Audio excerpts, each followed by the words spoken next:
we are.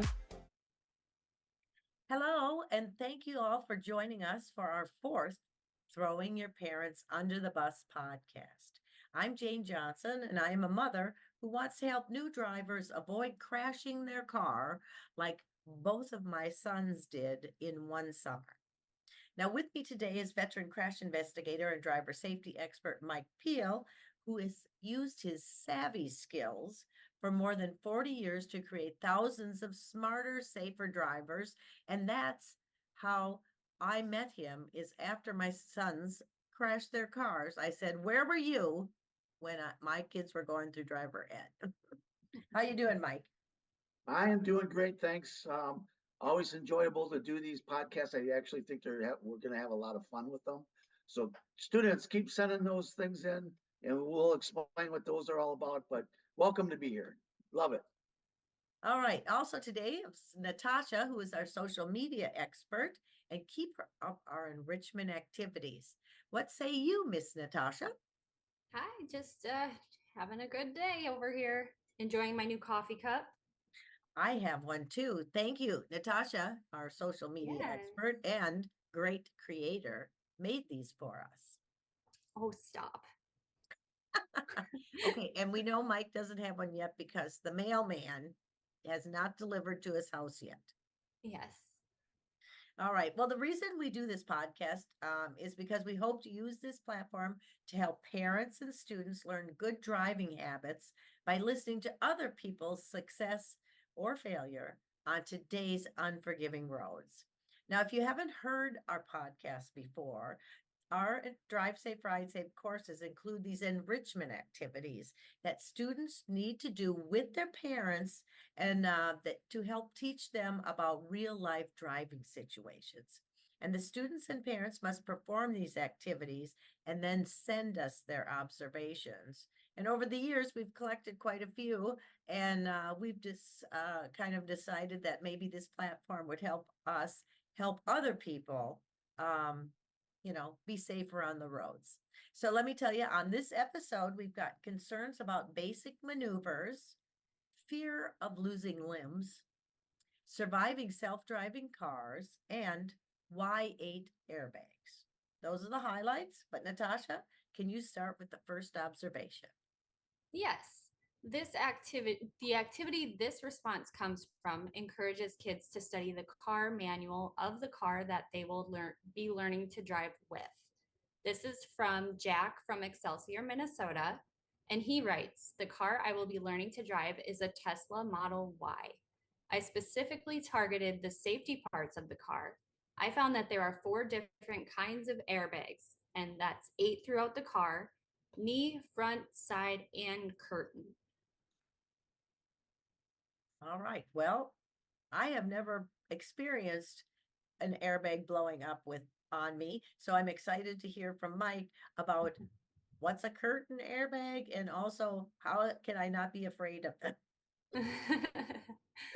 So, yeah, thank you, Natasha, because and Jack, thank you because you are going to your question is going to help tens. Well, why don't we just say hundreds of thousands of people? Seriously, because when you see what we're going to perform for you today, you're all going to just throw this out to everybody, and hopefully, for you youngsters, take it into your driver's ed class and tell your teacher they need to show this.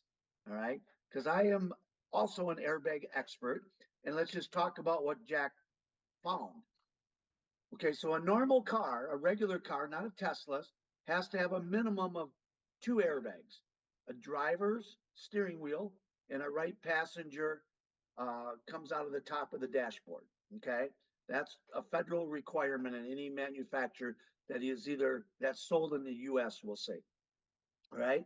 So Jack described a curtain airbag. So a car could have a curtain airbag that goes, it protects our head. It comes down from the top of the car. So a curtain comes all the way across and protects the right front passenger, right rear passenger, or driver or left rear passenger. And it's a bag that shoots down the window and it keeps on a side impact keeps your head from hitting going through the side window or hitting what we call B pillars, A pillars. And I mean, it's actually a very, very good thing. So if you don't have a curtain airbag, and if you look up under this, it's called a B pillar. If you look there and it says airbag, you might just have individual airbags. So it would be 1, 2, 3, 4, okay, or you could have just two, the curtain or individual. Then he also explained, and that's your back seat could actually have what they call a hip airbag. So the seat you sit on, if you look and see if there's a tag down when you're sitting on the seat, on the bottom part of the seat, then you actually have a hip airbag. Because on a T-bone, we crush our hips a lot. It's brutal. Airbags are good there, okay? All right. And then let's move to the front. He said that we have a knee airbag. So this is only for the front seat passengers.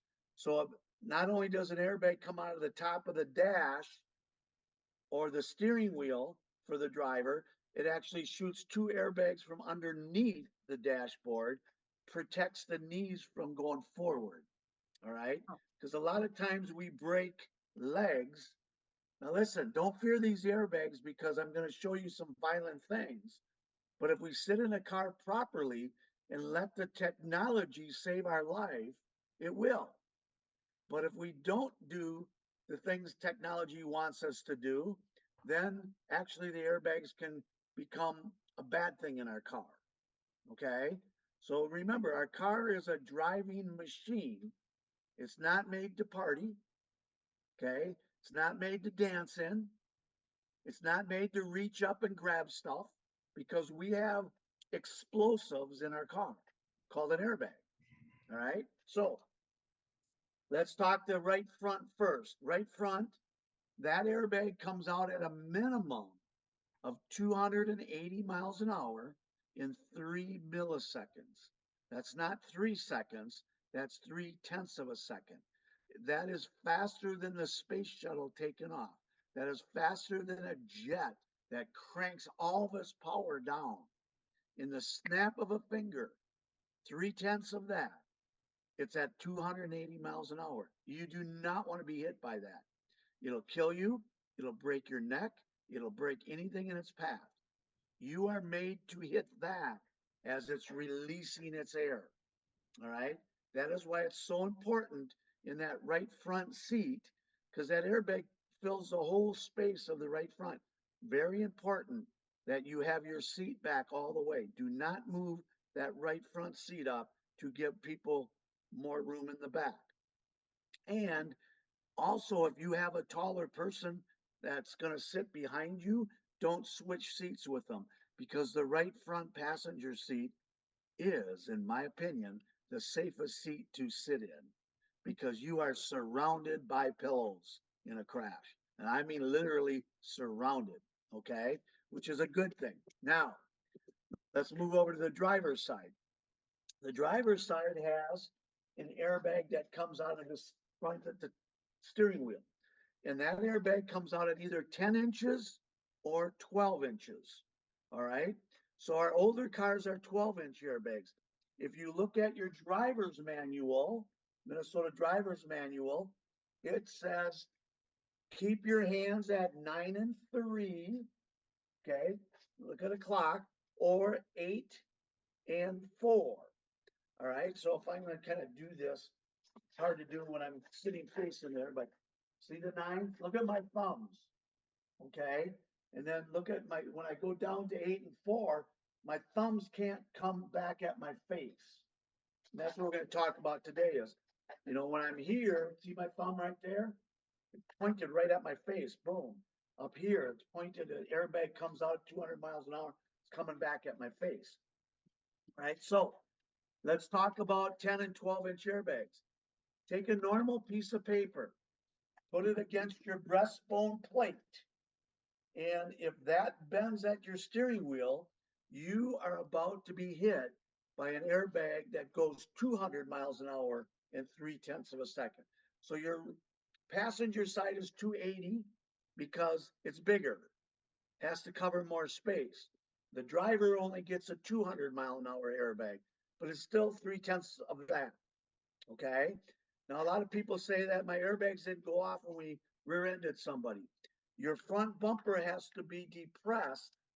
There's 3 sensors in your bumper. And if you don't hit bumpers, your airbags will not deploy, the front airbags. If you don't hit the cross brain inside the door, your curtain airbags or your side airbags will not deploy. So, which means if you get hit by the wrong size vehicle, you might not even get the protection of an airbag. So keep in mind, all these tests are done inside warehouses. They're not done out on the real road where we take all the information from real crashes, which they should. I mean, they come a long ways, and those guys are, I mean, they're awesome people. I don't want to talk down, but your car has to crash the way that car was um, made to crash, and that's unrealistic. We don't do that. So they crash cars into different cars that are the same thing. And if you go to crashtest.com, I'm telling you, you're going to see that cars are scary. Okay. So let's just not crash them. Anyway, let's get back to the steering wheel. So the steering wheel airbag, if you, we have a lot of older cars that come out of 12 inches. If you learn to drive a 12-inch airbag car, then you're always good for the new technology at the 10-inch. Okay. And don't fear these airbags. I can't say that enough, because if you're sitting properly, they're going to help you more than they're going to hurt you. And then the reverse of that, if you're sitting improperly. All right. Now, I'm sure most of you have heard the new thing that we're making new dummies for the women. And what they've always done for women is they've made a male dummy just less weight, shorter, and they've used that as women. So women, listen to me carefully. They're starting to talk that you are being injured in your abdominal more today than ever before because of your seatbelt. And I'm here to tell you, and that's because of all the safety things that they put in the car. They're not making a true female dummy where the seatbelt comes down properly. I'm here to tell you this. When you get in your car and you buckle up, and this is in our course, when you buckle up, you take the shoulder harness of your seatbelt and pull it tight and get that airbag off your belly button. It's got to slide down on your hips, and that will eliminate your abdominal. It should eliminate it. I don't know what crash you're going to have, but we can never let that. I'm going to point this down to my stomach. You can never have that wrap belt here around that belly button, you know. So if you have a little belly that sticks out a little bit, it's got to go underneath it. You got to get it to the hips. Okay.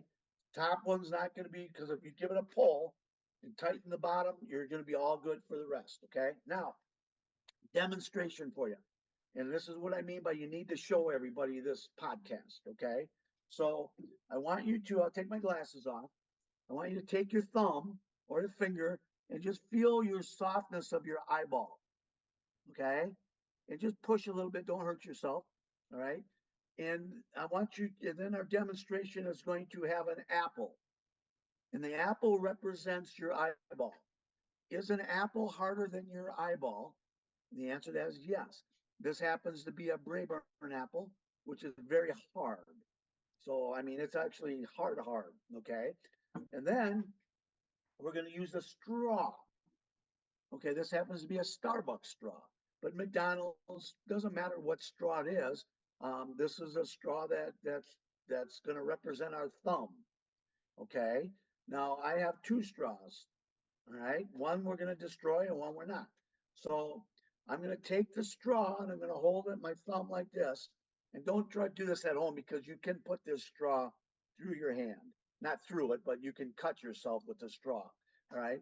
Now watch how fast I'm going to, well, let me ask you this. How fast can I stab? We'll just say 20 miles an hour, which I cannot. Okay. Remember, the airbag comes out at 280 or 200. All right. So I want you to think of that airbag coming out and hitting your face or your thumb. Watch this. See how that just broke? See? All right. There's nothing left of it. It's just a straw. Now, let's take this straw and we're going to do this. Remember, I can't stab that fast, so I'm just going to hold it. Just a straw. All right. And I'm going to hit the apple. All right. See how it hit the apple? That is your thumb hitting your eyeball when your hand position is wrong in a crash. You do not have time to say, oh my gosh, we're ready to crash. Please bring your hands down. The technology doesn't do that for us, does it, girls? No. No. Mhm. Okay. I want you to remember the apple was hard. The thumb is stronger than the straw. Watch how far it went into the apple. Ready? Gosh, that's a That's how lot. far your thumb is going into your eye socket. And it is not going to poke your eye out. It is going to literally plop it out. I know it's disgusting and nasty, but that if that's what it takes to get your attention, let's have it, okay? So when we talk about hands at 9 and 3, I don't like 9 and 3. I do like the lower the hands are, the airbag drops the hand down. It doesn't throw the hand back at you. Also, if I'm holding the 9 and 3 and you are my right front passenger, my hand is coming over to your face at 200 miles an hour. So if you are in the front seat and your driver is driving at 9 and 3, tell them they need to lower that hand a little bit. Otherwise, you're going to get backhanded at 200 miles an hour. So I'd love to talk more. We could go on for a long, long time on this, but that gives you some knowledge. Airbags are cool and great, but they can be very dangerous also. Well, thanks, Meg. Actually, that was informative for me, and I like the fact that it doesn't come out if I'm in the right position. It doesn't hit me. I'm leaning into it. I did not know that, so I really appreciate that information. Mhm. So, Natasha, let's move on to another observation. Yes, we actually had a listener write in, Beth from Eden Prairie, and she wants to know how Mike feels about self driving cars. Oh, all right, Beth. Good. That's a good topic. I don't. Here's the thing. I love the self-driving cars because you cannot rear end anybody with them. All right. You cannot have a head-on collision. Your car will not hit anything if you are on cruise control and self-driving. All right. As long as everything works the way it's supposed to. And we use that topic very carefully. All right. If the number one accident are you young people, Beth, you guys, your age group, you guys have is rear-ending somebody. When that car's on self-drive, man, it's cool. It slows down and it keeps its distance. Okay, in our curriculum, we teach about never getting closer to a car than seeing the back tires touching. That's the closest you ever want to get to a car. And then you will never need the self-driving car if you learn that way from the beginning. Because keep in mind, once we build habits, we automatically have habits. That's why we do enrichments. We create the habit before we get the bad habits to take that over. So also the self-driving car, I'll give you a personal experience I just had with a student driver. And literally, what, 2 weeks ago, Jane, I called you on it. I was on the freeway and this girl says, do you mind if I use the cruise control? Well, I took her to a place that she was going to test in so she could drive in that town. And I told her parents that if she wanted to go there, I would spend an extra hour with her and we would go drive the road she will test on. So we had to drive on the freeway for like 50 minutes, 50, each way. So she said, on the way home, she asked if she could use the cruise control. And I said, I'm not a cruise guy. Cruise control makes lazy drivers. And they do. All right. because especially if we're going to get used to the self-driving car, because all of a sudden you get into another car that's not self-driving, you're waiting for this car to stop when you're coming up to another car, and you're thinking you're on self-drive and you're not, and you're going to run right into it. Seriously, that's there. All right, but anyway, we're driving down the freeway. Remember, your self-driving car relies on radar out of the corners in the center line and the fog line or the shoulder line. And all of a sudden, we're going into a left curve, which means momentum's going to the right. And there was an exit there. And what happens at the exit? The white line goes away. And the car at 70 miles an hour, whoa, takes the exit. And she wasn't ready for it. I've been teaching driver's ed for 46 years, and it freaks me out. It's like the car was going to Wanted you take to go off. somewhere else. It did something I've never experienced before. Yes, me, Mike Peel. I so, and she goes, "What just happened?" And I said, "Well, that's your self-driving cars for you."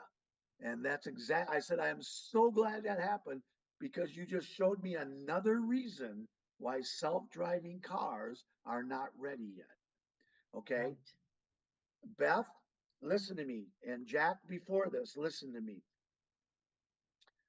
Tesla just had, I have a very good friend that has a Tesla, that same car.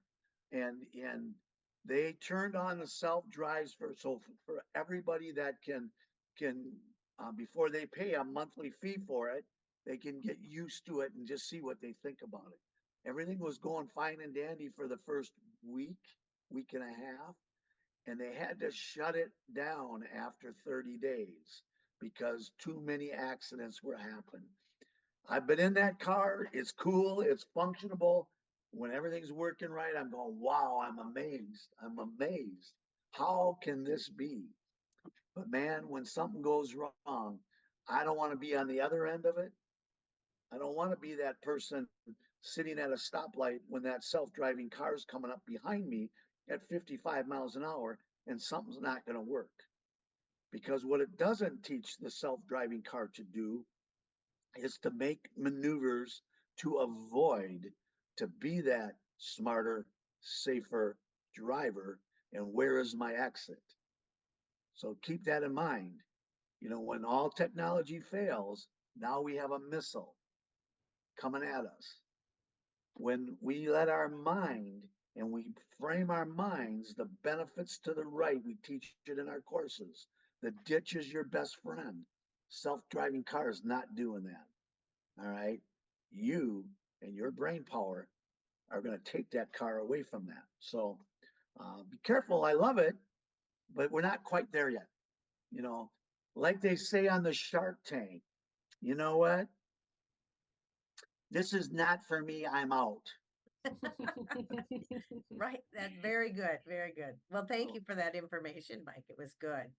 So, okay, Natasha, do we have another observation for today? We do. This one is also with in regards to airbags. So we have Justin from Florida, and one of his observations was that he saw someone with both of their feet on the dashboard while they were driving in their car. He told his mom, Mike says that's how they lose both of their legs. Smart Wow. kid. Yes. Yes. Great Okay. observation. You know, especially when we have this right after our other podcast on airbags. And remember that right side airbag comes out at 280 miles an hour. So I'm going to get this really close inside the car. All right, right side dashboard. Your legs are right there. Okay. So I don't see, let's see if we can do this. So there's your feet on the dashboard. Okay. All right. The airbag comes out.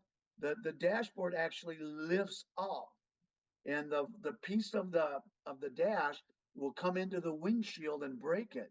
So that windshield uses the airbag to deflect back to you, which means, Justin, listen up. You tell your friend you are going to do a leg kick at 280 miles an hour. And it's a leg kick you've never done before. All right. It is going to send your feet through the windshield. See that? Through the windshield. And when your leg at the shin gets up here to your top pillar, it is going to snap your leg like it's never been snapped before. You never, ever, ever want to put your feet on top of a bomb that goes off at 280 miles an hour, because it would be great, once again, if we live not ever thinking an airbag's going to go off, it's never going to bother you.